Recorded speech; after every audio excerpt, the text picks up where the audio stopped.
Oh. Welcome to the Fantasmagorium Friday Free-for-All. On today's show, Paul McCartney, Craig Ferguson's joke, trailers and featurettes, and guests. Ba wita ba da bang da bang diggy diggy. How are you, Steve? I'm good. What an intro. Thanks for that, Scott. Hey, it's Friday. It is Friday. And How are joining you? us, How are you? There's a hanging question. I did say good, but Okay, good.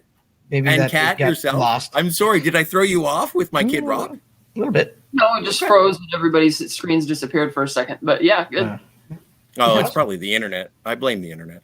I blame the internet all the time. No, it could never be my fault.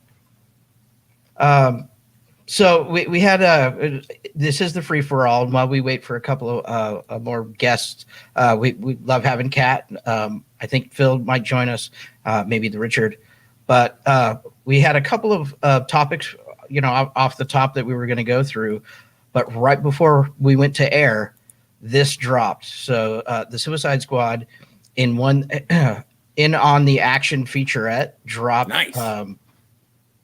From Warner Brothers, and it's quite long, but it's really good. So I figure we'll check that out and we'll discuss on the other side. I don't know about you guys, but the more I see and the closer it gets to August 6th, the more I want to watch this movie. I'm pretty sold on it. Looks bonkers good. What say you? Kat, Yeah. please. This looks infinitely better than the other one. And it's James Gunn. It looks completely crazy and insane. I saw the first trailer. I haven't been watching much of the clips of it. I'd be totally surprised by what's coming, but this looks like it's going to be really something special. Yeah. Scotty? I don't know if I want to talk. Do you? Okay. The first thing that I thought when I was watching that featurette was I remembered when I saw the Green Lantern featurette, and I was prepared to see something amazing, and then I was disappointed. And then I was thinking about how all the DC movies since Green Lantern, aside from Man of Steel, really, just kept throwing more characters at me with diminishing returns. So, do I want to like this movie? Yes. Am I afraid of this movie breaking my heart? Yeah. Yeah, I can see that. I mean, it does happen, right? You get your expectations are here. You go into the movie, and the movie lands about right here. Yeah, that's unfortunate when that happens, but I'm hoping, fingers crossed, dude. Yeah. I'm not saying it looks like ass by any stretch of the imagination. No, but I completely get where you're coming from, because I wasn't actually look, I'm always down for a James Gunn movie, but I wasn't super jazzed about this until I just started seeing the last couple of pieces of material that came out. I'm like, now I'm excited to see this. So I'm hoping that that it delivers. Gunn always delivers for me anyways. It may not be a grand slam home run, but I'll bet it's a home run. It has three things that I like. It has Michael Rooker, right, Peter Capaldi, and Starro. Yeah, right. Starro, which is bonkers just in and of itself. Which is insane. Of course I'm going to see this. Right. I want it to be the way that you guys feel about it.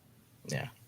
So that was off the top. That wasn't a scheduled thing. We had no idea. Just right before air, it just dropped, and I'm like, okay, we're putting this on the show. So that was kind of an audible.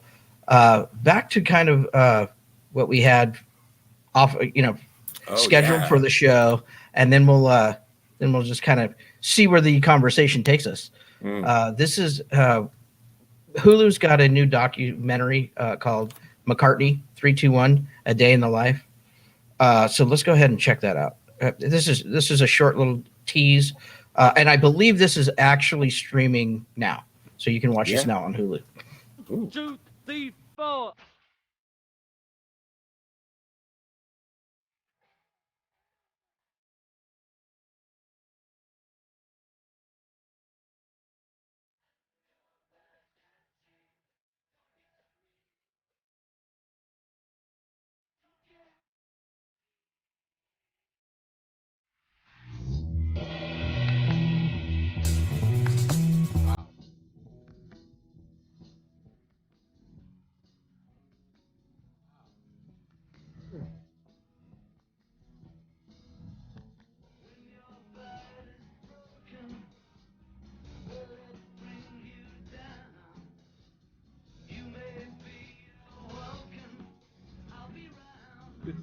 are cooking. Like, cooking.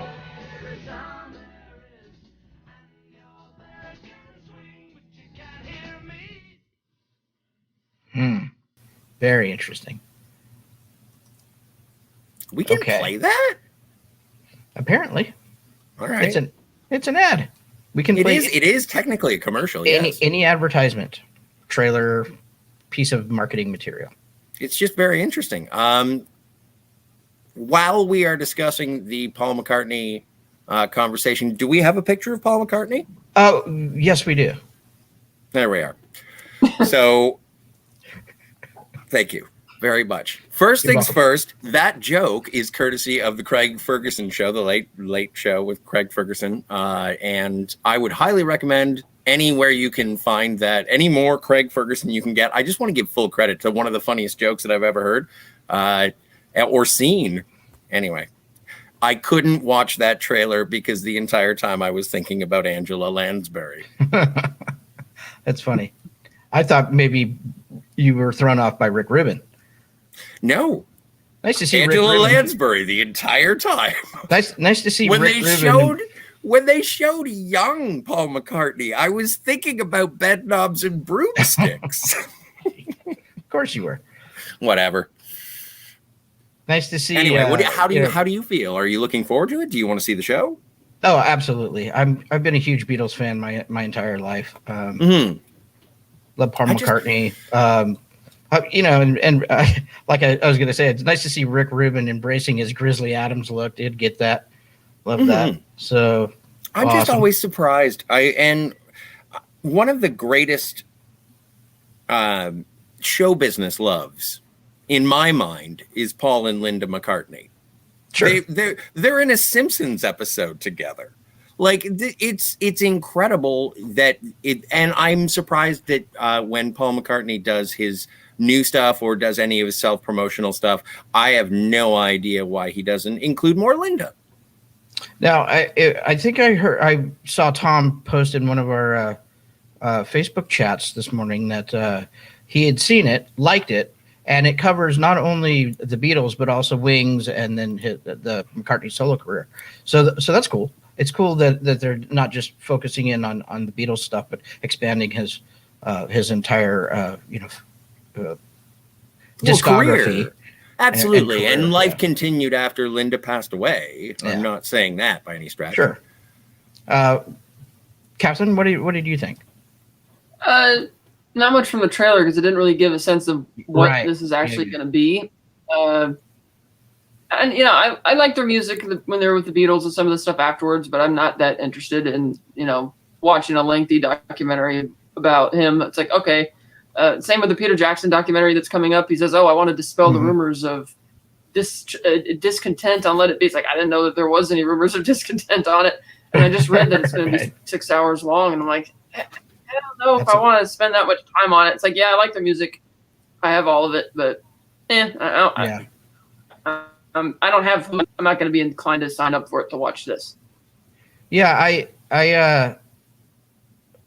assume most people that are, diehard fans already know almost everything there is to know about it. So hopefully they are trying to explore new things that may not just be in the general Beatles or McCartney zeitgeist. Yeah. What do you think, Scott? Yeah. Well, remember when they released the 3 double disc sets of the Beatles, like first time on CD, first time remastered? Anthology. The anthology, yes, thank you. Mm-hmm. And it was an incredible success. It was. And now it's about I don't know how I feel about it being a marketing machine, but the Beatles are arguably one of the greatest rock bands of all time. And they're still around, and I'm interested in seeing the Peter Jackson documentary about the last days of the Beatles, which is what I think that movie is going to be about, or that series is going to be about. And so I'm interested in seeing that because I think it'll be a take that I don't think that there's a single author Is there a single author in the Peter Jackson? Is it going to be Paul McCartney? Because if it's that, I'd rather watch a biography of Angela Lansbury. Right. No, and I'm not sure about the Peter Jackson one. The Peter Jackson one, from what I've seen, looks good too. So, and I don't know how long this particular McCartney 321 A Day in the Life is. I'm assuming it's an hour or less. I don't think it's a full on like documentary. I think it's basically like hey, let's get Rick Rubin and Paul McCartney to hang out for a day and let's shoot it. I think that's kind of what we're going to get. But we'll see. We'll see. I'll check it out. I'll check it out and report back. How's that? I don't mean to be derogatory, but I think I'd rather watch Bohemian Rhapsody. Yeah, maybe. So, with that down and out of the way, I'm so sorry. Moving on. I had opinions today. Who knew? Right. Hey, that's good. That's that's what the show's for. So we did have one kind of piece of news that I wanted to talk about just a little bit. Lionsgate acquires the bulk of Weinstein film library in Spyglass Deal. The afterlife of the Weinstein Company continues. On Thursday, Spyglass Media, if I can get it out, which acquired the Weinstein Company's film and TV library in a bankruptcy auction 3 years ago, announced that it has sold the bulk of the feature film library to Lionsgate Entertainment. The sale is part of a broader partnership under which Lionsgate takes a 20% equity stake in Spyglass, and Spyglass gets a first-look TV deal with Lionsgate. The financial terms were not disclosed, so we don't know how much they sold that for. The sale includes 3 Quentin Tarantino films, Django Unchained, Inglourious Basterds, and The Hateful Eight, as well as several other critically acclaimed productions, including Silver Linings Playbook, The King's Speech, which is an amazing film, one of my favorites, and Fruitvale Station. Lionsgate gets to pad its library of 17,000 titles. In exchange, Spyglass gets some operating capital to focus on developing new projects. Gary Barber, who came on board as Spyglass's CEO 2 years ago, remains in his role. So, yay for them. And it looks probably like Spyglass needed some capital. And instead of going the traditional bank or VC route, they were able to do a deal with Lionsgate, selling off that library, the film library, so they could take that capital and make some new looks like more TV. That sounds like in this article, anyways, to make some more TV. So we'll see how that all kind of ferrets out. It's just interesting, kind of the ramifications, and we're seeing kind of what happened when the we'll call it the W company went asunder. Oh yes, Voldemort. Who owns Lionsgate? As far as I know, Lionsgate is still independent. Really? Yeah, I think it's still an independent company. But it's nice that they're getting. Now, and okay, so they're an independent, and they're getting titles, they're getting distribution rights. Yeah, so Lionsgate acquired for a chunk of cash the library from Spyglass, the W library, the film library, right? Yeah. Which includes 3 Tarantino flicks. So good luck on your 4K box set. Actually, it may be distribution in terms of distribution to actual vendors like theaters. Now that we've had a drought of 16 months of brand new awesomeness. And so maybe it's about time we started having repertory theaters again. And those distribution rights have suddenly found value because there's less content, unless I'm speaking out of turn. Those are things that are still happening today. Hey, Ontario, welcome back to having movie theaters. Yeah, that's good. Yeah, it is. It's great news. Awesome. Unfortunately, I have to be here. Unfortunately. I could be looking at a different screen, much bigger, better Right. sound. But it's not just the three Tarantino films. Silver Linings Playbook, Oscar nominee, Oscar winner. King's Speech, Oscar nominee, Oscar winner. I want to know Station. is Shakespeare in Love in that deal? I don't know. That's These what are the I'm ones I have curious in front about, of me, because that's something that we were talking about yesterday in terms of the Prestige in A24 and talking about. And Kat, you were an anonymous user in the chat, so sorry, I'm not supposed to say that. Can we edit that out in post? Can we just delete that? Yeah, it's a live show. Yeah, no, I know. I'm aware of the situation. What do you think about this? I apologize. What do you think about this news, Catherine?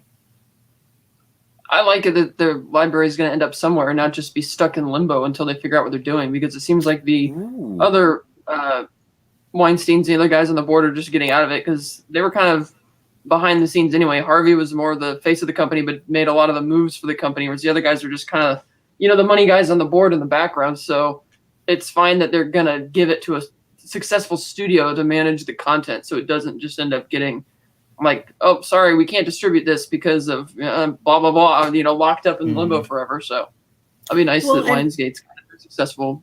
And Spyglass has a good content library as well. Yeah, it's a little shocking that well, I guess maybe not after COVID. This is probably why because Spyglass acquired that film and TV library 3 years ago.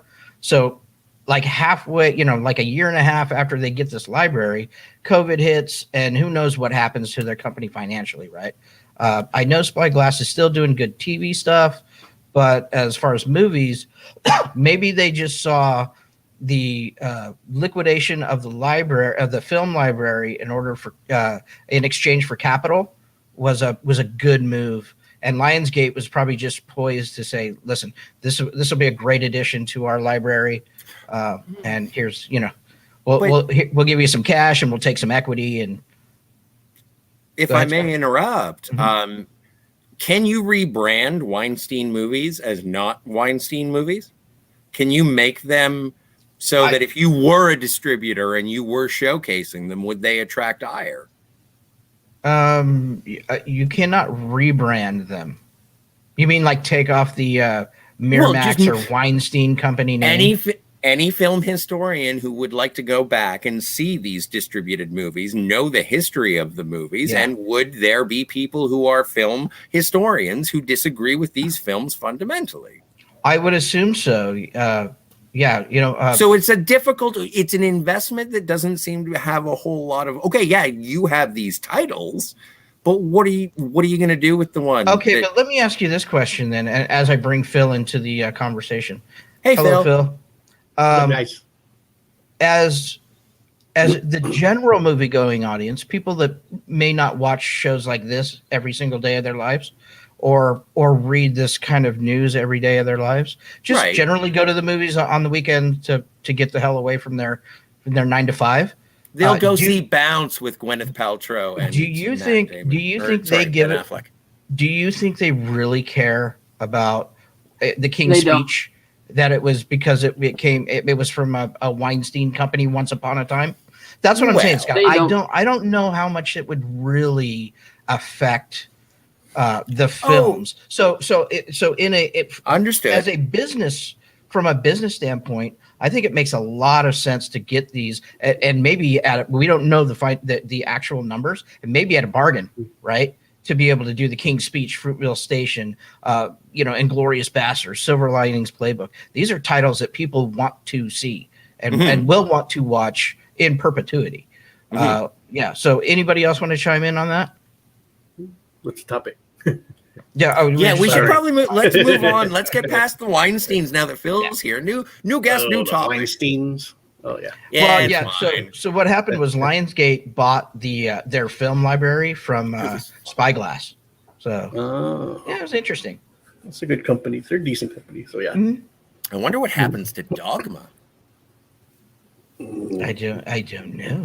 Kevin Smith should get the rights back. Does he have the rights? I don't know. No, he doesn't. I don't think he has the rights to his own They movies. may be exclusive to the man himself, to Voldemort himself.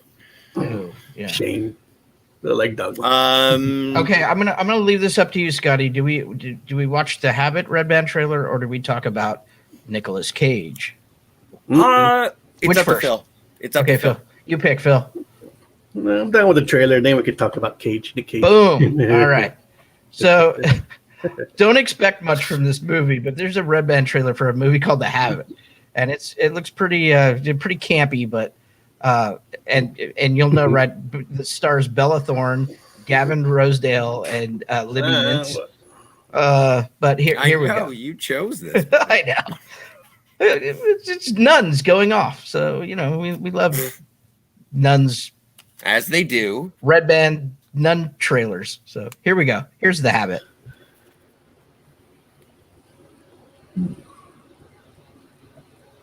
Boom, chick, boom, chick. I went to confess my sins. Chica, chica, chica. Who the fuck fucks with nuns, huh? Now, you might think this is a bit of an excessive reaction. But as you can see, we're already having a pretty cramp-ass day. Sweet Lord Jesus brought me to the city of angels for a purpose. Yeah. They do grow pretty in Texas. You can always work for me, you know.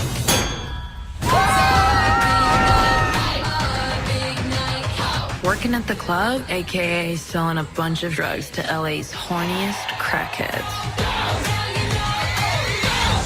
And I should have listened to you. All the money and all his fucking drugs are gone, okay? Find a way to get me that 20 grand back. Fuck! I know your plates. I know your friends. This is a scary drug dealer that I'm trying to make a good impression with. Now I need your help more than ever. Show me that light. You're a fucking badass. We're just supposed to tell people we came to Hollywood to start a convent. Haven't seen you before. Well, look at God just working his ways. Do you know where to get waxed around here? We're gonna tear it all down. Always did have a flavor for danger. I hate this. Should I kill them?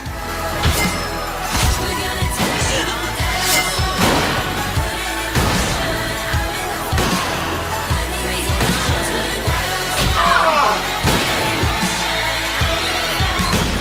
God squad, bitch!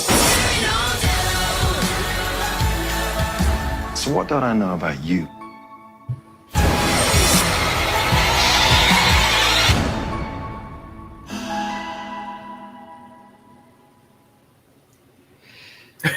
So that happened.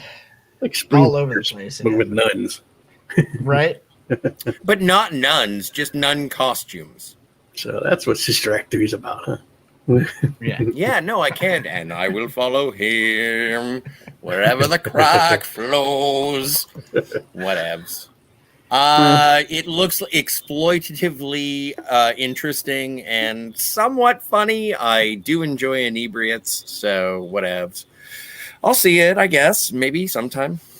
I would rather see what was it called? The Cage movie in the the Five Nights at Freddy's movie. Oh, Willy's Wonderland. Yeah, I'd rather see that than this. Still haven't seen it. Although, you know what? I'd also do a double bill. I would open with Willy's Wonderland, and then I would go with Habit.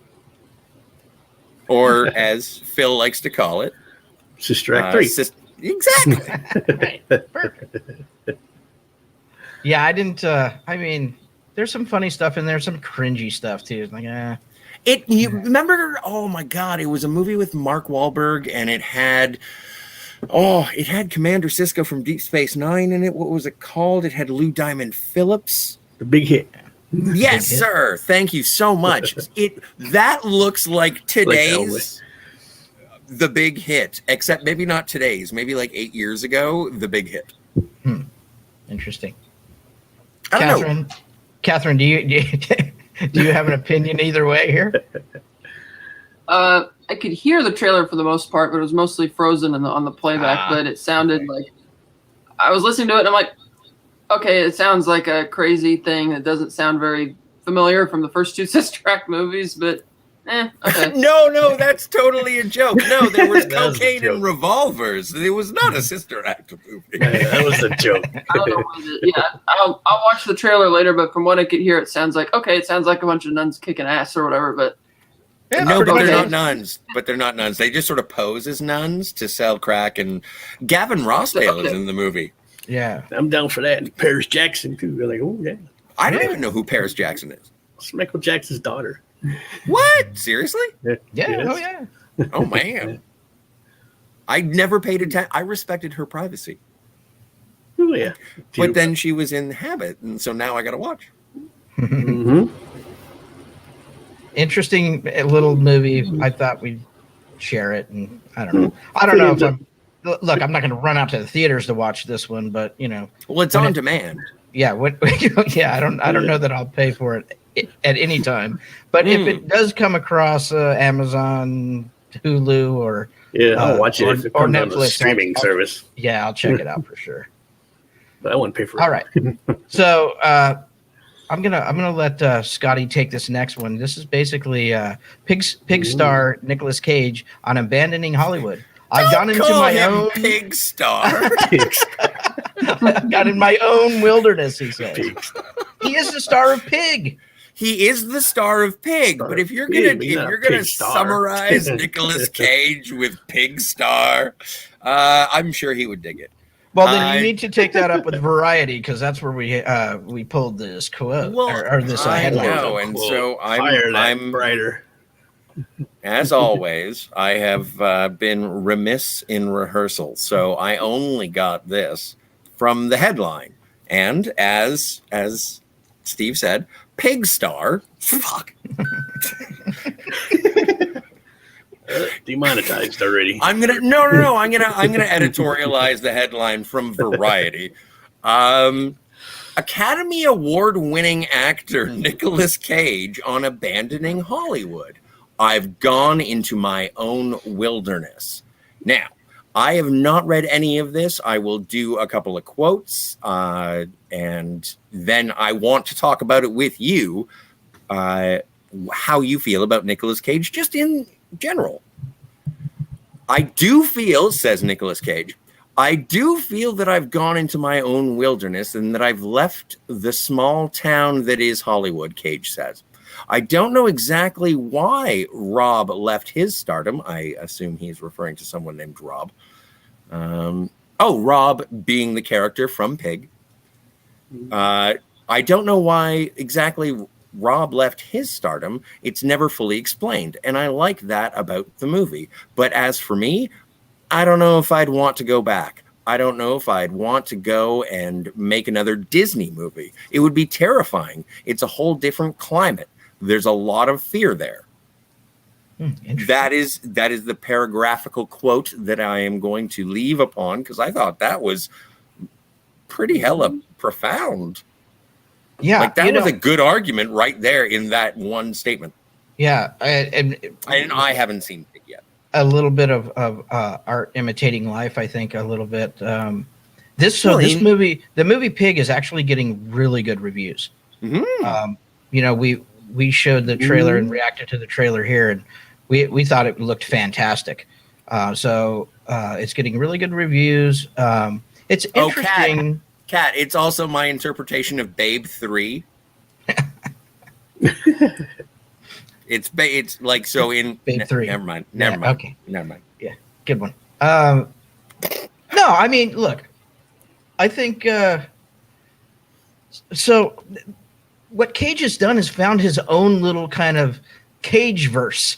This is his own little pocket universe of Hollywood to make these movies that he seems to like, or something that in the script that he finds fascinating, or a paycheck or whatever it seems to be for him, whatever motivates him to do these movies. But Color Out of Space was great.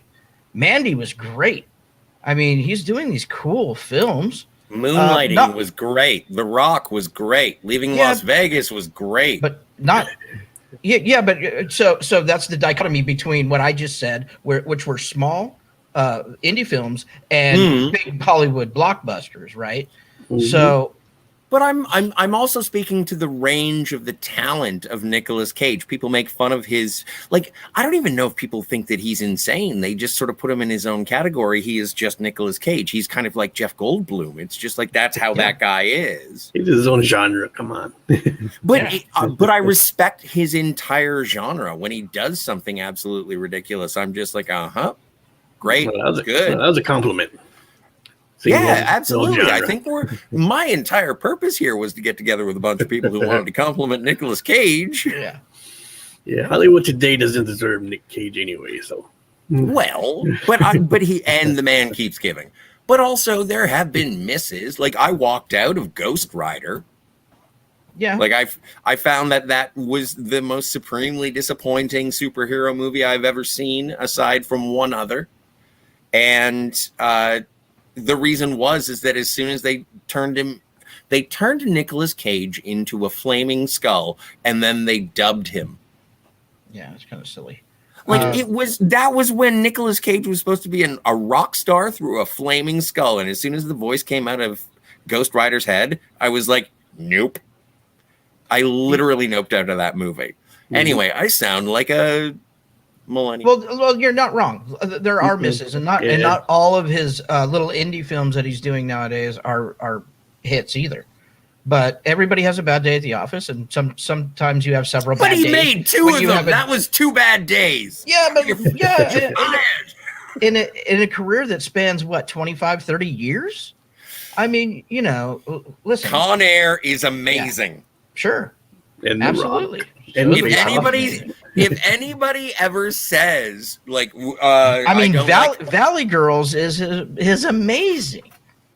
What is the one where he thinks he's a vampire? Oh, that's even. What is that movie? That's great. Now he's always there's 4 of us. Someone has to be. He does always bring the cage though, and sometimes he's actually gets to go full. I want to say Once Bitten, but that's the Jim Carrey one. It's Jim the Carrey other one. Vampire something. Vampire's Kiss? Is it Vampire's Kiss? Yeah. Okay. Yeah. Sounds right. I think we're good. We had to check that fact. If we're talking about Nicolas Cage, we got to know the Nicolas Cage. So I'll jump ahead in the chat. The Richard is helping us out. The Vampire's Kiss. Yeah. Thank you. Anyway, but I'm just even Family Man. That one with Tia Leone where he sort of does like a Christmas Carol situation. That movie. Oh, what was the one with Bridget Fonda where it could happen to you? Where it was the New York City cop who gives the $1 million tip to the waitress. Yeah, that's right. That was a pretty good movie, actually. There has been so many waves of Nicolas Cage.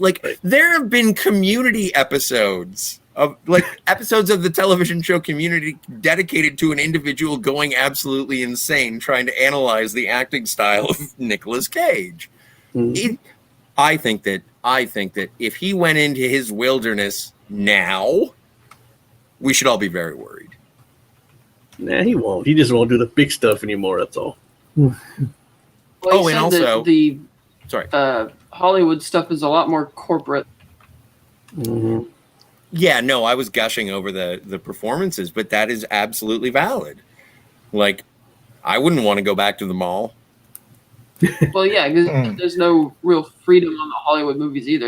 At one point in the interview, he mentions that even single lines of dialogue are treated like it's a whole big thing, and they don't really let him have permission to really experiment with it, and you don't have as much freedom on there. You're kind of like a robot just acting out exactly what the script wants you to do. Whereas on these indie movies, he gets to have a lot more input and try a lot of different things and have a lot more unique ideas. And granted, not all of them are going to be hits, but it doesn't really matter. You're just going to have fun doing it. A lot more fun than, say, on those big Hollywood films. Nicolas Cage is one of the only people that I've ever seen shoot in the chest with a handgun and get away with it. Yeah. Anybody? He could get away with it. That was kind of a trivia question. Went over my head. No, Kick-Ass. Kick-Ass. Oh, Kick-Ass. As Big Daddy, he shoots Hit Girl. Oh, Hit Girl in the with chest. a handgun. Yeah.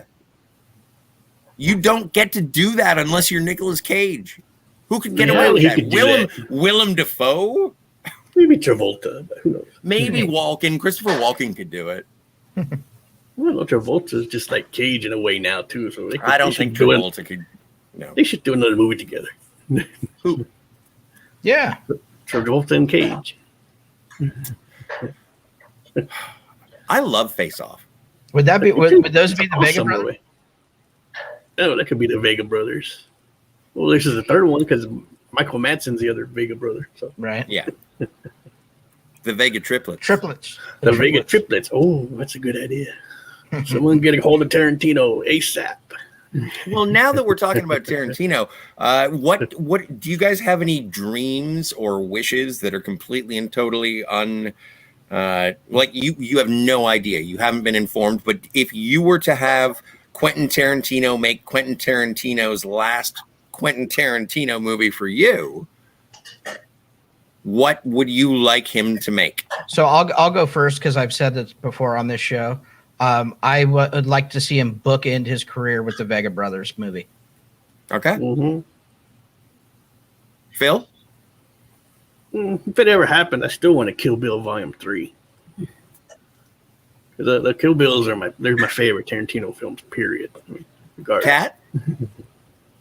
Either Vega Brothers or something purely original and that you can just come up with.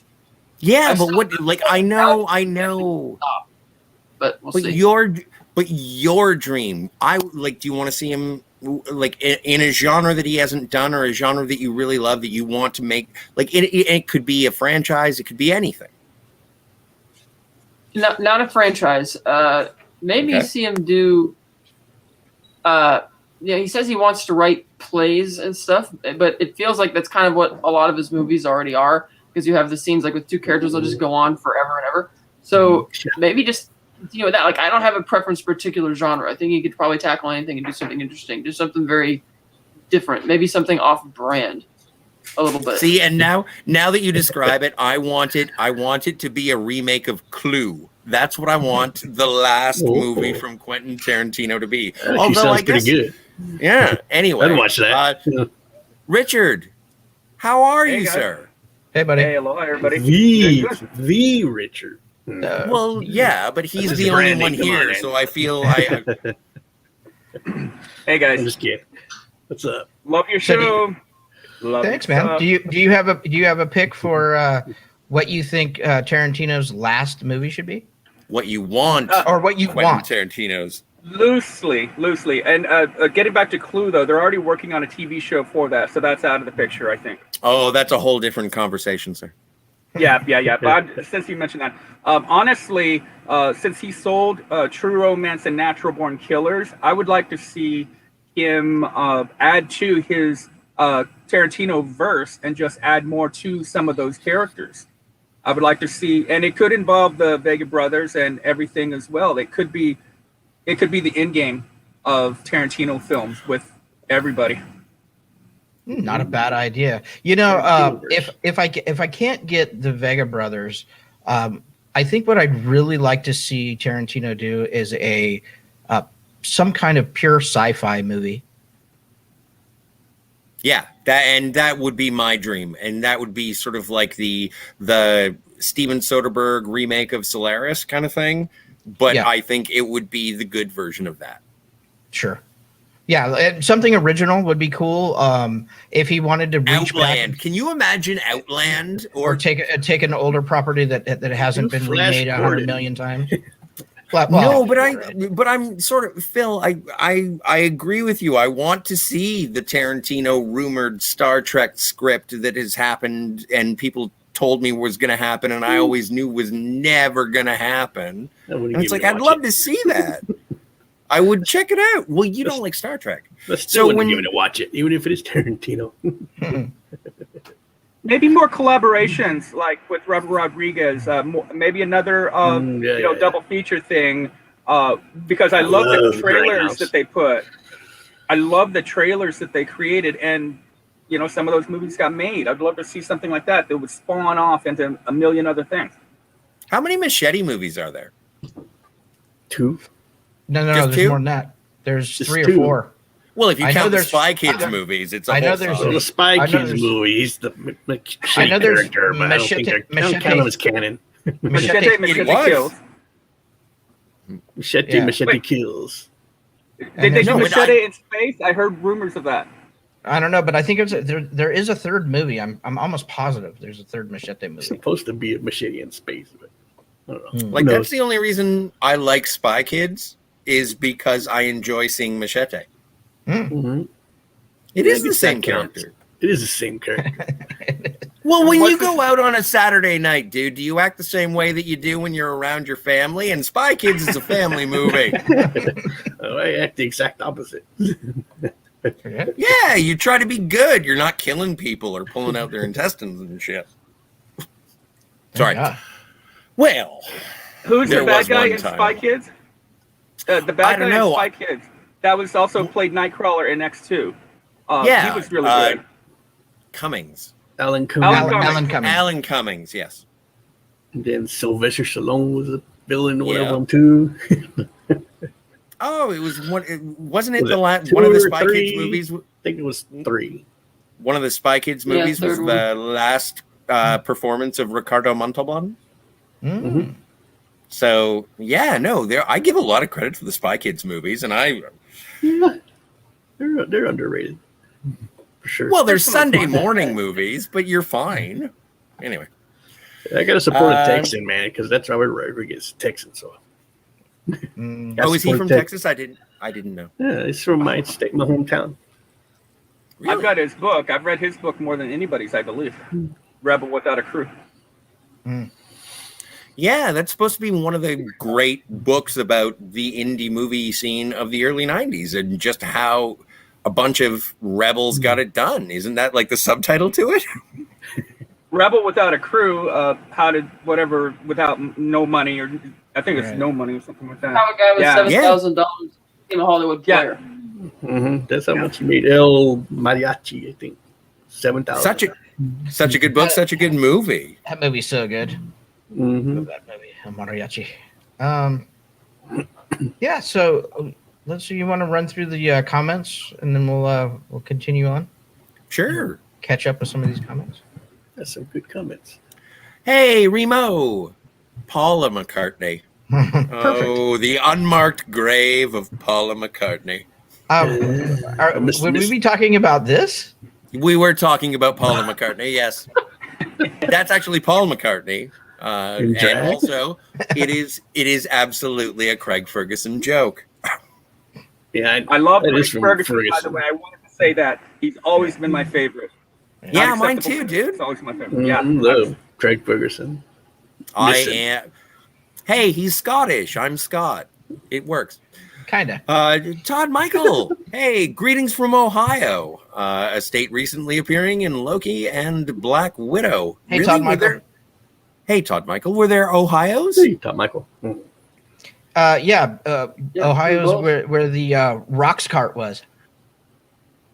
And the teachers. No, it wasn't. The rock cart Wasn't it? wasn't in. No, it was in It was Alabama. Big old giant letters. Ohio. Oh, no. The teachers from Ohio. Oh, that's Renslayer. right. Go Renslayer's Buckeyes. in I Ohio. forgot. That's Yes. No, that is correct. I apologize. Renslayer. So, yeah, no. Hey, I love Ohio. Curse you, Drew Carey. Remo says, this is turning out to be the year of, oh my God, the non-exploitation film. None exploitation. Non-exploitation. Non-exploitation films. I forgot. I was distracted. What? I was subscribing to Bella Thorne's OnlyFans. Watch Nuns with Big Guns if you want a nun exploitation movie. So. But isn't there one? There's one with. There's a recent nunsploitation film with Aubrey Plaza, and it was. There was a nun comedy that was set. Like, are you not familiar with it at all? No. You talking had- about the horror one that came out last year? No, it's not a horror. Well, it is. Okay. Well, I don't know. It was. Well, Richard, did it have Aubrey Plaza in it? Did it have Fred Armisen in it? I don't think Armisen. I think it did have Plaza, but I'm pretty sure we're talking about different things. Oh, okay, possibly. Anyway, no, it wasn't a horror. It was sort of a sly comedy. If you look up Nun and Aubrey Plaza in the internets, you'll find talking it. about the to-do list, but that's something different. Well, no, fine. I'll find it. If you want me to find it, I'll do it. Well, it is a researcher. It is my hanging participle. I'll look it up. No, I'll do it. You guys talk amongst yourselves. Hey, I'll buy a beer later tonight for my show. There you go. Oh, my stars. Did we find it? I think I think Phil's on it. I wanted to right now. I wanted to ask. I tried, but trust me, my device went off in a different direction. So okay. It must be Friday. The internet Are we not doing phrasing? Are we not doing phrasing? My device went off on a different direction. Hey, that could mean many different things. Well, it went there. I was going to ask you what your thoughts were on Masters of the Universe. Oh, yeah. You really want to get me started? I'll go last. Yes, I wouldn't. No. The entire reason I'm asking is because I want you to go first. Okay. All right. As you guys know, I've been kind of plotting and planning to do a tabletop board game for this version of Masters of the Universe. And the computer that you're seeing me on is on my tote that's full of all of my material. I got every single printed thing for Masters of the Universe, all the original games and everything. Well, there's only 2. And well, that's all of them. It means a lot to me. And I can tell you, I am very excited. I have been absorbing all of the material that's coming out, the Kevin Smith interviews, the Mark Hamill interview that was on Stephen Colbert last night. I've been. I didn't see that. What happened on Stephen Colbert? No, it's Jimmy Fallon, and he gave Mark Hamill a test. It was he gave Mark Hamill. Sorry, Richard. I don't mean to speed bump the conversation, but there may be people in the audience who don't. Mark Hamill plays. was in this movie called Star Wars a long time. I've heard of him. No, we don't need to go back that far. He plays Skeletor. Oh, nice.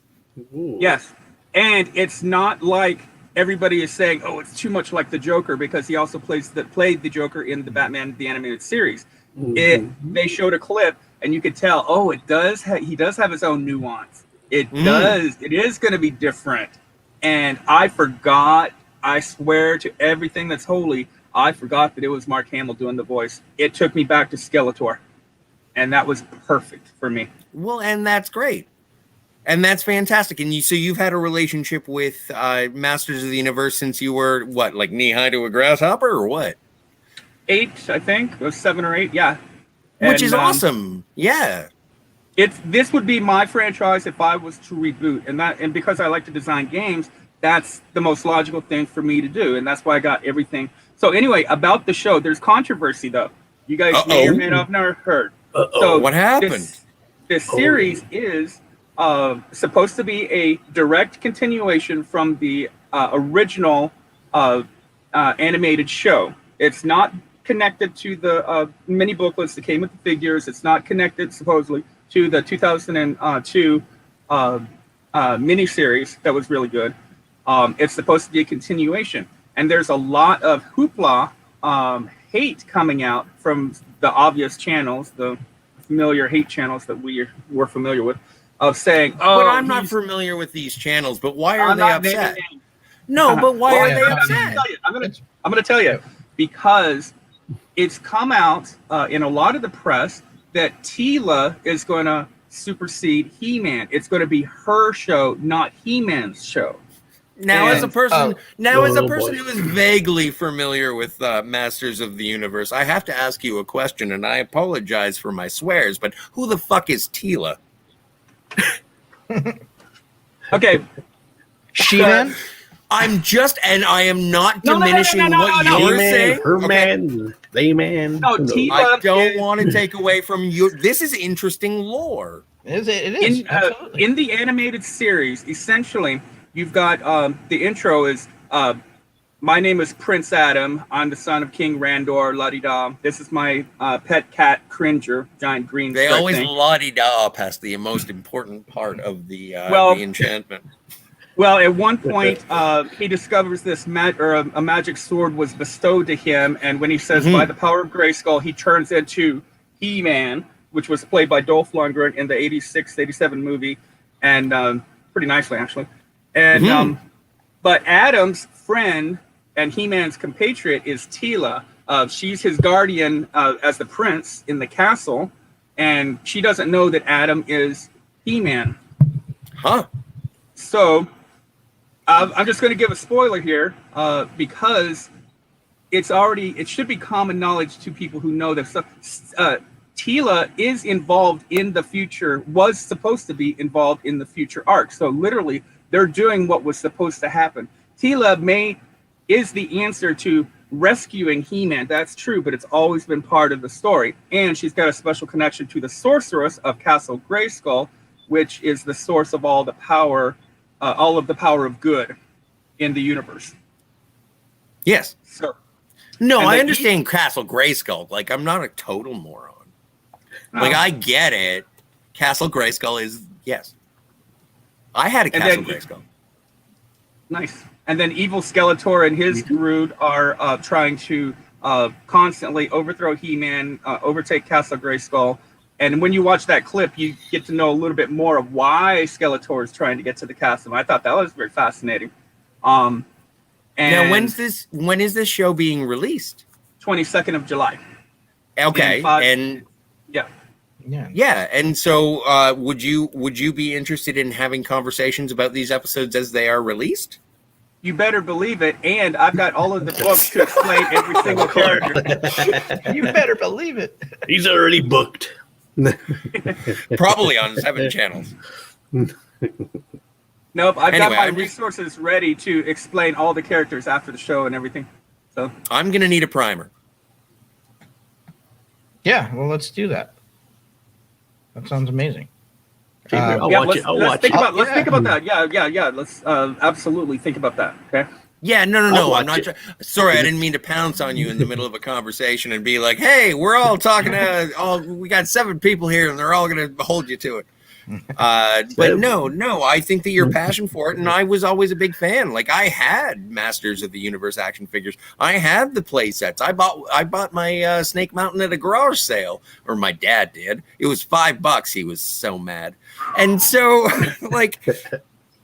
I am excited about these characters and the story that is being presented, and it is partially because, as a person who is sort of casually interested in this, and I have a nostalgic sense for it, I want to see the show and be like, is it doing anything that is not bad? Like, is it really offending me and trying to change my situation to make me a socialist or something? I don't know. Am I supposed to like girls now? I don't know.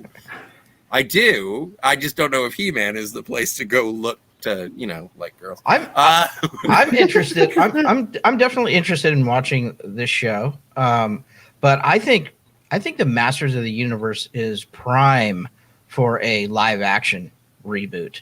You cannot get a big enough He-Man, though. That's the problem. Oh yeah, there's ways around that. You can't get the Rock. Adam's not a weakling. It's He-Man that is big. He's almost Hulkish. Mm-hmm. He's got to be at least as big as Skeletor. We got a Hulk. Well, not in that universe. You've never even been to Eternia. So I mean, I would love to see the live action version, but I am totally down to watch this and see where it goes. When I was 16 years old, I drew 2 comic issues of my history of He-Man, how they became, how like certain characters like Trapjaw became a cyborg and all of this. Cool. And I actually have those. They're like 35 years old. I've got them in this box right here. Awesome. Well, I'll share them. I'll share them when we do our primer for He-Man. I'll share that kind of stuff. No, Hasbro has seen the stream. We've been talking about this for too long, and they've decided to come to your house with legal and confiscate your drawings. Sponsor, Hasbro, new sponsor. Hey, I'm down. Remote. Is it more cringe than Benedetta? I'm not familiar with Benedetta. Is anybody Nor on the am panel? I. Benedetta Rich? was the one that Rob was talking about on his show the other day. It's another nun action Exploitation. movie. Okay. Yeah. Nun-related blasphemy. This one is I think the one that you showed today, a Habit or whatever, I think it looks Habit. freaking awesome. Okay, I love the over the top. Right. It's a full-on Desperado with nuns. That's what it looks like to me. Yeah. So it looks way better than Benedetta.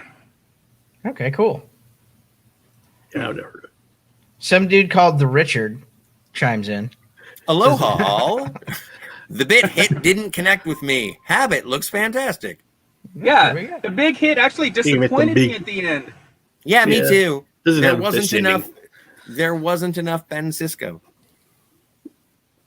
Avery Brooks, I know, or Hawk, Yeah, whatever. or Hawk. All- Yeah. That's the one with Winona Hey! Ryder, right? Or who's the girl?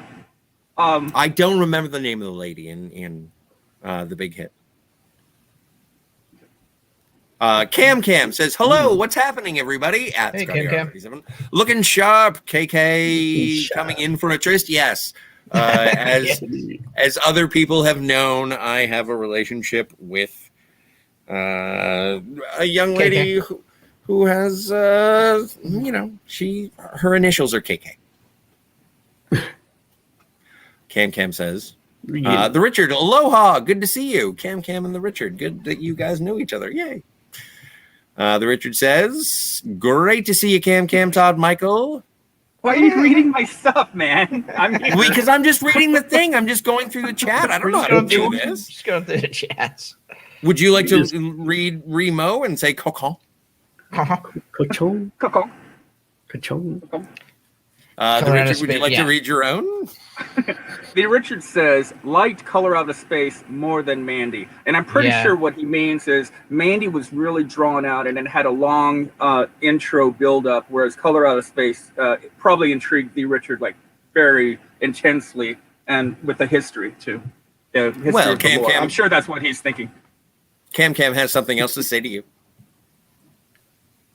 If you'd like to read it. I heard it was a really good Zoom party. I wasn't there either, but as you'll see... No, you got to read the thing first. You can't answer it right away. Okay. You have to read it to the people. Cam says... So Cam says, at the Richard... No, it's my turn. You already know. So Cam says, at the Richard...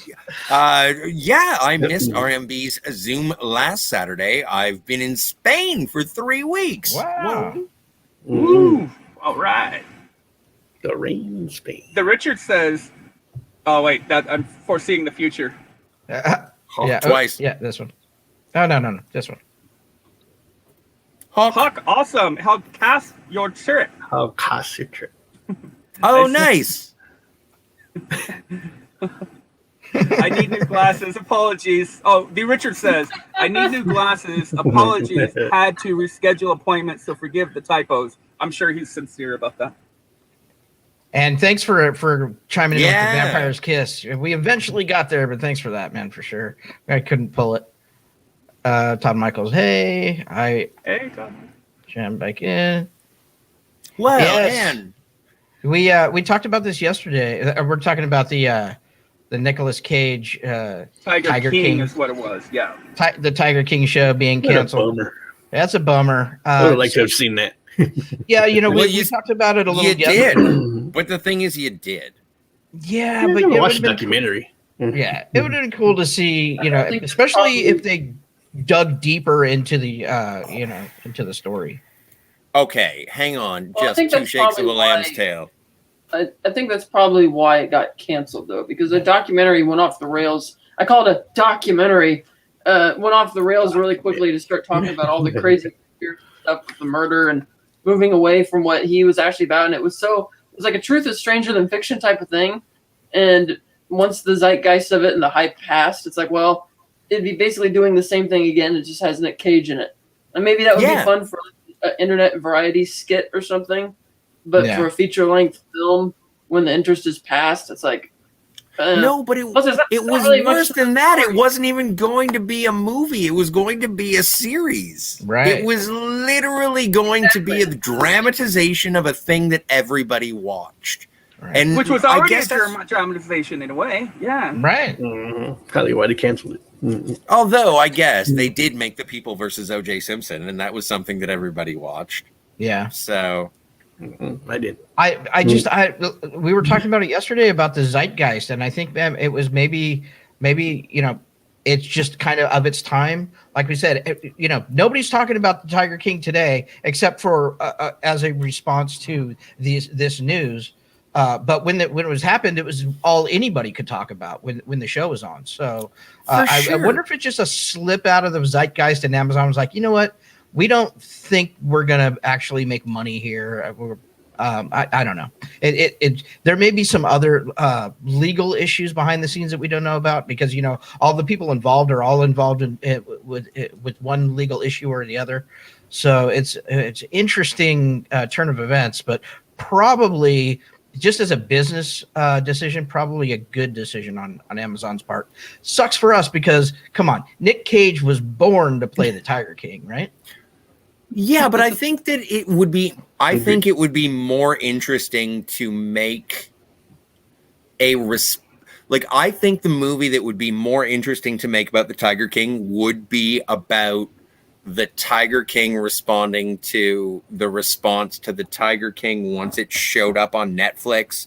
If you wanted to see a guy who was so looking at being an individual, and then the world sort of exploded, and then this was his time, and he is a chaotic character to begin with, like that would be an interesting reflection of the world in which that story can be told.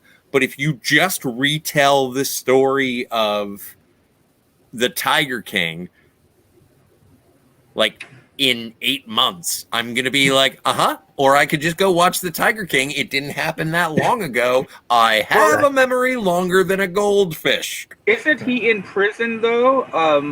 Sure. One hell of a closing credits, man. Have you ever seen Blow? That's what I'm thinking.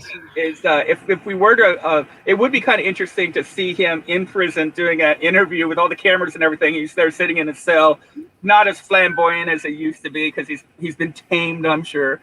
I'm sure. He doesn't have any tigers. Right.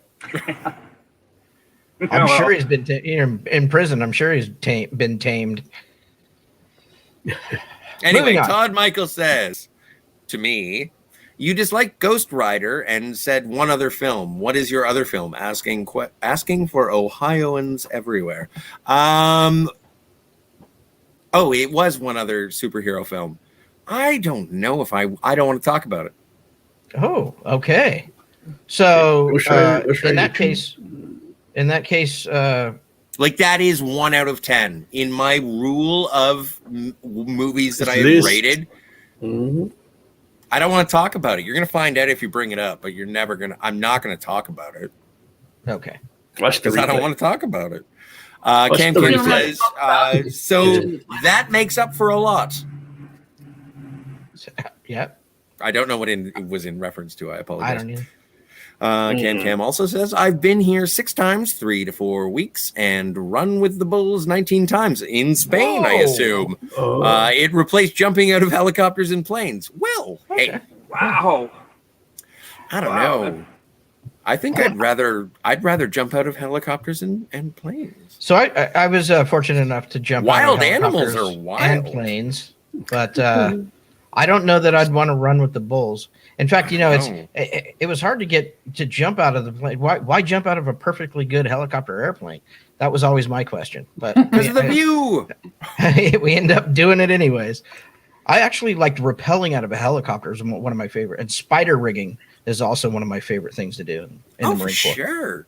What is that? Oh my! Spider rigging was when they have you have this huge ring and everybody's tethered at different lengths. Oh, helicopter comes in, snags the ring and pulls you out of the LZ. It's awesome. Oh, I didn't know that. Yeah, it's called spider rigging. That sounds like a blast. Yeah, it's fucking badass. Mm-hmm. I mean, you can get, running with the careful, bulls. Everybody pays attention to the bulls. No one remembers that they have to keep running. Right. Like the bulls are fun, but you better fucking book it, bud. Would you be more afraid of the bulls or the other humans around you when you're running? I would stay the hell away from Barcelona that day. Right. Is it Barcelona? Did I get that right? Yeah, Barcelona first. Yay! It was a guess. Hey, Gundle's here. Tarantino's last flick needs to be a giallo-inspired thriller laced. Is it pronounced giallo? Giallo. We'll go with that. Inspired thriller laced with weirdo foot fetish pervy sex, as they would be. Gory and sweaty, overflowing with creepiness, drowning in celluloid references. Perfect. I would be absolutely fine with that. Yeah, I would be fine with like a Suspiria. In fact, that sounds like a great. More like Deep Red or something. Yeah, Dario Argento. Do something like that. Dario Argento. Yeah. Oh, I think. But if he could Argento a Lynch movie, I just want the weirdest shit you put in my face. So I think Gundle just wrote the synopsis for the movie. So we'll just crib that and make that movie. Hey, aloha, Gundle, by the way.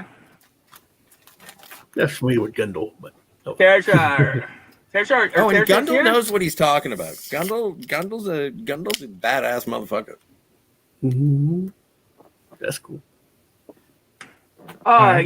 You got to have Tony Johnson on here, Bunyan Snipe, because he does the perfect Skeletor voice, and he's got the costume that he made. Oh, he does. Well, Bunyan does the best voice of every voice. He's pretty. Yeah, no, you've heard. So let's consider him for the primer and the parties, okay? Well, yeah. I'm helping set up now. You know, you're not my real mom. Remo says, Terj Tiberius Mork says, "Hi, I love Skeletor." No, that's actually Remo says that. Terj. Remo, no. Remo says Terj. Oh yeah, okay. Yeah, I did. I didn't even see. Did I miss? I didn't see Terj. I don't see him in there either. I think she's just saying hi to him in the chat. Oh, okay. Mm-hmm. Remo, I did hear they were switching roles, so to speak. I don't know what this is in reference to. Are you talking about Tila and He-Man? Oh, Tila, I apologize. I still, yeah. So Rich, that's the rumor, though. I think it's going to be fine. There is a purpose for her having to rescue He-Man. It's all part of the plan. Okay. Well, that's fine. Like, is that going to be a bad thing? Like, I enjoy teamwork. I enjoy teamwork. It's going to be awesome. It's going to be really good because they're literally pulling in characters from She-Ra, who has even the better villains. She-Ra is He-Man's sister or Prince Adam's sister, Adora, and they've got Hordak, which is going to be my next painting. I'm so pumped for this. I totally forgot about Hordak, dude. Thank you. Nerds. Nerdy. Yeah, no, but it's so fun to be reminded of this stuff. This is part of the reason I'm hanging out. I know. You know what? I literally last night I took down my He-Man paintings because I had a bunch of them up here, but I'm putting up some new ones. I'm going to rotate them every week for a new episode. That's why it's all blank right now. Well, that's cool. Cuckoo. Yeah, so now your Star Wars blanket makes up for all of it. Yeah, correct me if I'm wrong, but He-Man didn't always rescue himself in the original show, right? Or did he always get out of trouble on his own? He never needed any help. He would lose the sword upon a time, or there were weaknesses and stuff. I don't of every episode. So I don't understand. I don't understand what the fucking what the bitch is. Where everybody's bitching about. What the complaint is? It's the same old clickbaity people. It's the same old clickbaity people, and they do provide good information, and then they bitch about it. Though I mean, I still watch them. We still get my clicks. Though I think they're wrong, and we'll find out in a week. Okay, cool. Actually, we'll find out in 2 weeks because the first 2 episodes are supposed to be full on exactly what we expect, and that's when something happens, and that's what the rumor is. It's the third episode where it goes bonkers. Well, Richard, I would like to say that when I watch something, I like it to go exactly the way that I expect it. If I'm surprised in any way, I get very, very angry, and if it isn't exactly delivered in the package in which I want the shape of it to be, I'm just going to get very angry and say, I don't even know why she's wearing a belt. It's a pretty good nerd voice. It is pretty good. Next one, Scott. We have two more, Scott. Remo says, I found Tiger Man sad. I did find Tiger Man sad, but you know what? I really like Pigstar.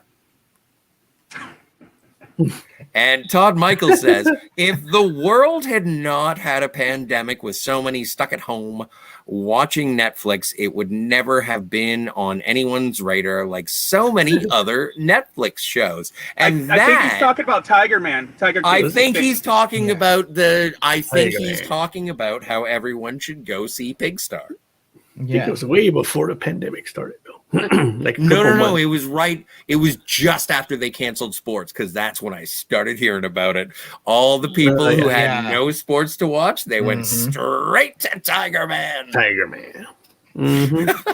Tiger King, right? I don't even care, dude. I never saw it. I I only watched 2 or 3 episodes. I didn't even watch it. Apparently, it was good. It was, like there was a murder mystery in the middle of it, right? All kinds of weird shit happened in that. There is just when you thought we're done with all the weirdness, it got weirder. Like, dude, and it's is drug-induced love. It's all kinds of weird shit. Like there's a lot. It's a colorful show. Well, no, and this is the thing about the entire story and also there's tigers. Yeah. Oh. Right. Well, that was a lot of what was wrong with it, is that they kept finding something weird and they kept going off on tangent after tangent, getting further away from the story they started with, and it just kept getting more sensationalized and not really. Yeah. It's like, okay, what are you really trying to tell us here in this documentary? It's like, There's a lot. Yeah, I mean, did they make a follow up to it, explaining? Because were they filming it kind of week by week in theory, or? No, they did. There was a follow-up kind of. I don't know if it was like an extra episode or whatnot, but they did do something like that. I remember seeing. Which jail are they in now? That kind of thing. Kind of wrap up. I was going to say, are you sure you're talking about a special? Are you sure you're not talking about the news? Yeah, it's been a newscast. Well, I know Animal Planet did a special about when they finally went to his zoo or whatever and shut it down and confiscated all the animals. They did that like maybe 6 months. Aired that 6 months or so after the Netflix. Oh my god, it was great. I got a puffin for like $150. Anyway, do we have anything else? Like, did Loki? Oh, no. No, we can't do Loki. That's tonight. That's me. Actually, you know what? And the Richard, that is a lovely segue. Later on this evening, if anyone is watching this, all 6 of you, later on this evening, we're going to be doing our Loki spoiler review for episode 6. And I hope to have that conversation on Black Phillip Alvarez's channel. Are we doing that, man? Of course, yes.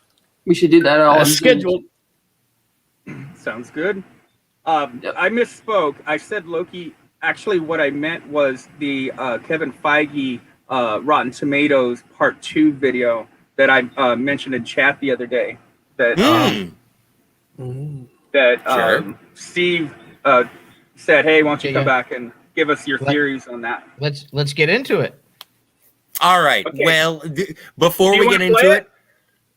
I actually don't have we don't want to play it. Okay. We don't need to play it. But I think that we have a general understanding. And my only request is, while we discuss this, may I smoke? It is Friday. Yes. Merci. It's your show, by the way. It's Friday free for you never have to ask. It out.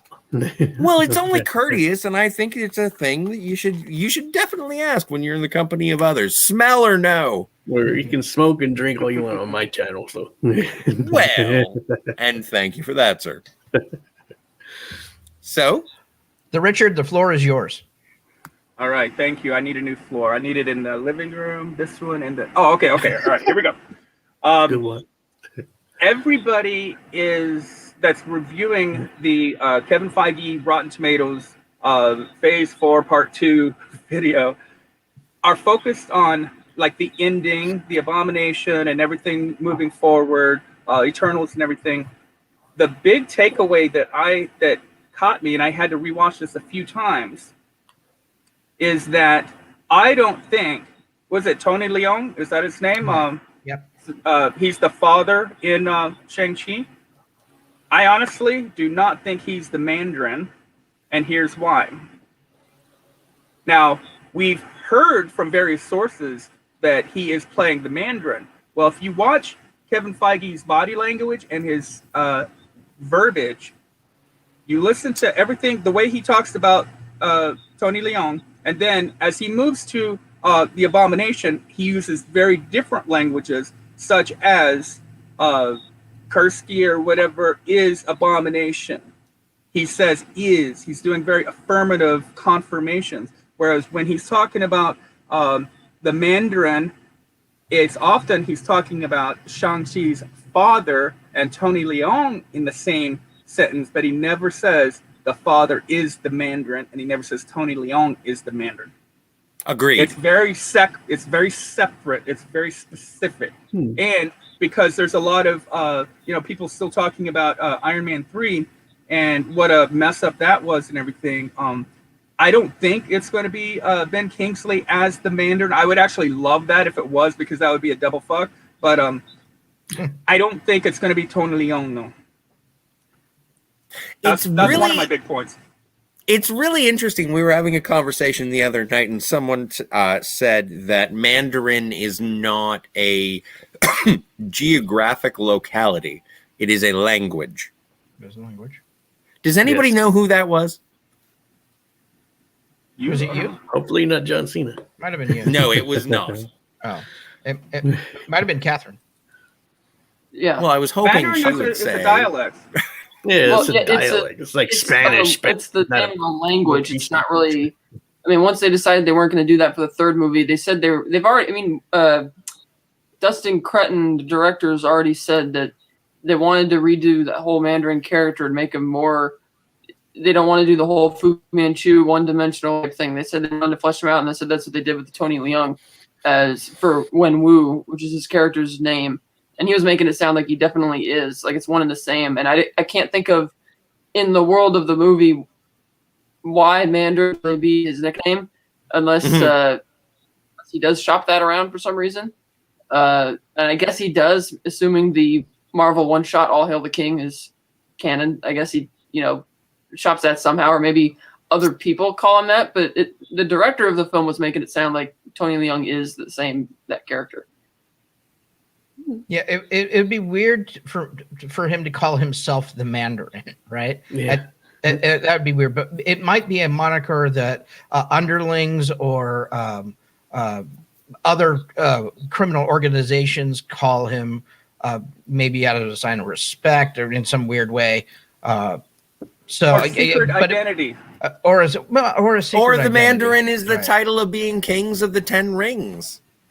The leader of the Ten Rings. That's your moniker, right? As You're the leader of Mandarin. The Ten Rings, yeah. You've been promoted. You're now You're Mandarin. now the Mandarin. So that makes it Secrets lover. a Dread Pirate Roberts type thing. So whoever at any given time is the leader of the Ten Rings would be technically A the Mandarin. I don't know, man. It's an interesting. No, but also The we've had that Mandarin. conversation before, and I said if that was the way that it was going to work out, I would be disappointed. And the more I explore it, how much do I really care about? I think I've been conditioned to not care about the actual Mandarin being an actual human named the Mandarin. I'm cool with that. Yeah. Just like the ancient one, or like Black Panther. Like we or maybe just Yeah. not to jump ahead, and I apologize, everyone who's coming to Phil's thing, but like we've Go got ahead, just so keep- many, we have so many possibilities from the end of Loki in terms of a person being named something. Right. We have That's reincarnation true. and stuff as well as And well, stuff. as well as some other stuff. And Steve. Yeah. And Steve. And Steve. Yeah, Like- it's interesting. And I wonder how it. So obviously, Kevin Feige in that interview is being careful. Usually it's always on purpose, right? He's being very careful with his the guy's wording. being an executive producer. And I wonder if Yeah. it was very producer-esque, that interview. So I'm wondering if I'm going to take the leap and say that it's going to be a core tenet of the movie. There's going to be something about the movie that involves the Tony Leung character with the Mandarin in some way, shape, or form. Otherwise, there wouldn't be any reason to even be coy about it at all. But he does, in that interview, Feige does. I mean, he comes this close to saying that the Tony Leung character is the Mandarin. So I don't know if it was purposeful or because everything he says about the Mandarin, he's talking about the Tony Leung character. So it was a weird. It's a weird thing to do, and then we're splicing and dicing up his comments, and I know that's kind of a pastime. I really enjoy the fact that we share the same form of scattered ADD. Yeah, right. I know, right? Like, what did he really say? Kat is right that it's no longer Fu Manchu. That was they decided, we can't do that. So they were combining Fu Manchu and Mandarin. So perhaps maybe he was avoiding saying Mandarin for a reason. I don't know. Well, I think he's avoiding saying it because of what the fans associate that character with for the most part. That's why the director had said in that little feature from a few months ago that, we really worked on redesigning that and, bringing a much more nuanced human story out of it with Wen Wu when he was talking about the Mandarin and Wen Wu being Tony Leung's character. Well, that would make sense to get kind of as a palate cleanser out of what happened with the third one. It looks like they want to maybe not retcon it, but clean it up and make it a little, and make it a little more palatable for fans. I mean, that makes sense. Whether that's exactly, and that seems to be the person Sean was primarily in conflict with in the trailer. When you see both of the trailers, it seems like it's primarily with the Tony Leung character. So we'll see. And I'm just sitting here hoping that the Shang-Chi movie has Kung Fu. Apparently, there's a legend of Kung Fu. I was looking forward to the Kung Fu. Yes, absolutely. Yep. It's going to be magic. Phil likes the Kung Fu. I'll watch. Oh, yeah. I still haven't seen Enter the Dragon, man. What? How's that I possible? know. We did that a few times on the Facebook watch parties. I mean, how is that even possible? He's late to the party. I am culturally illiterate. Thank you to the Phantasmagorium. All right. You gotta catch up, man. If you want, you got your own show now. Homework. But I want to watch Howard the Duck. I already did. It's pretty good. No, I've seen it like 4 times this week. It's a good idea. Oh, you know what? Okay, have you ever watched a movie over and over and over again continually? And it doesn't necessarily have to be on purpose. You just had it in the player and it just kept going and you were like, I'm fine with this. Yeah. What were they, Steve? It was the last one was the Phantom Menace. Dun dun dun dun dun. Mm-hmm. Cat?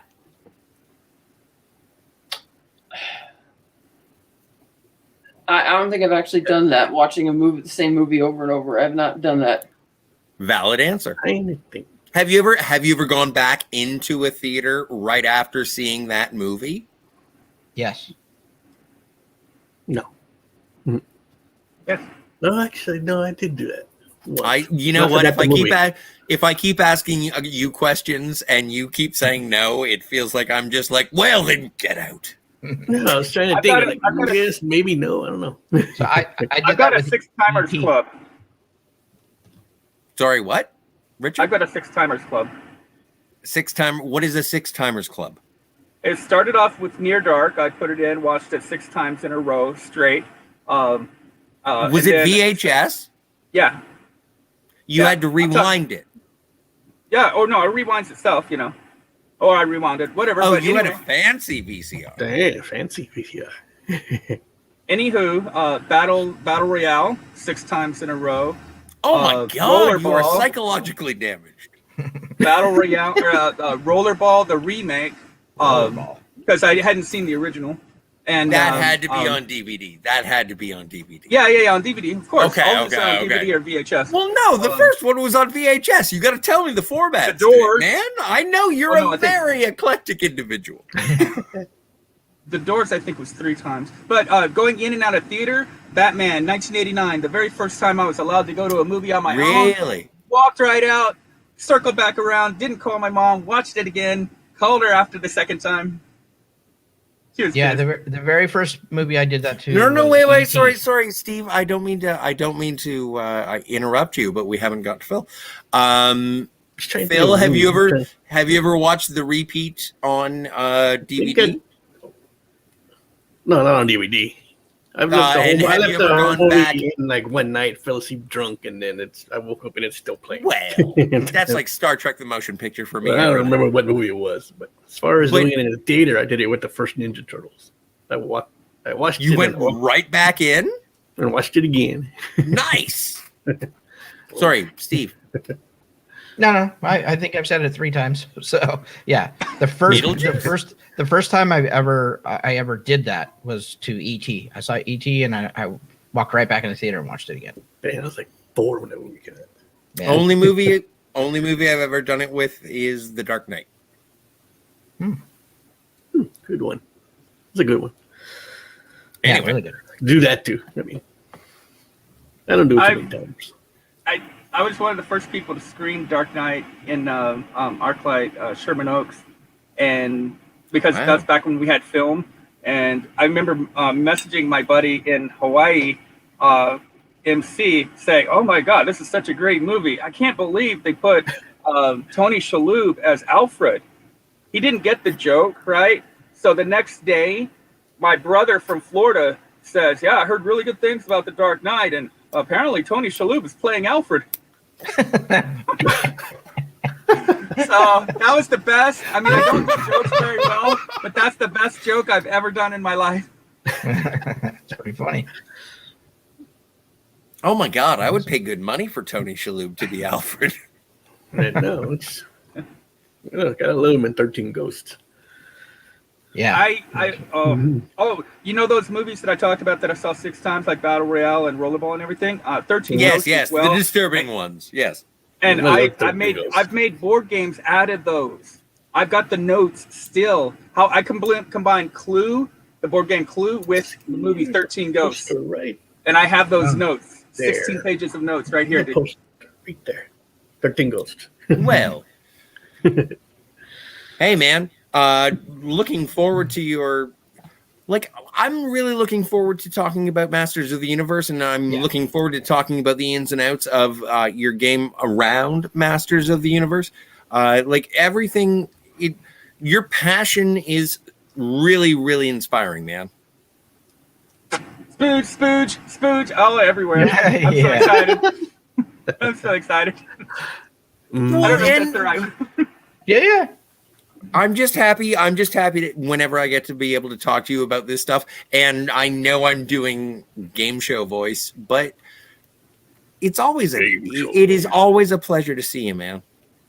Thank you. I love you guys very much. Yeah, cool, Next man. time So I think we'll play show and tell.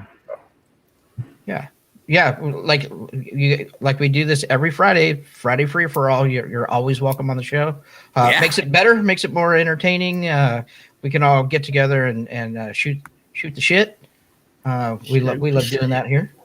But I think we'll wind this one down for today.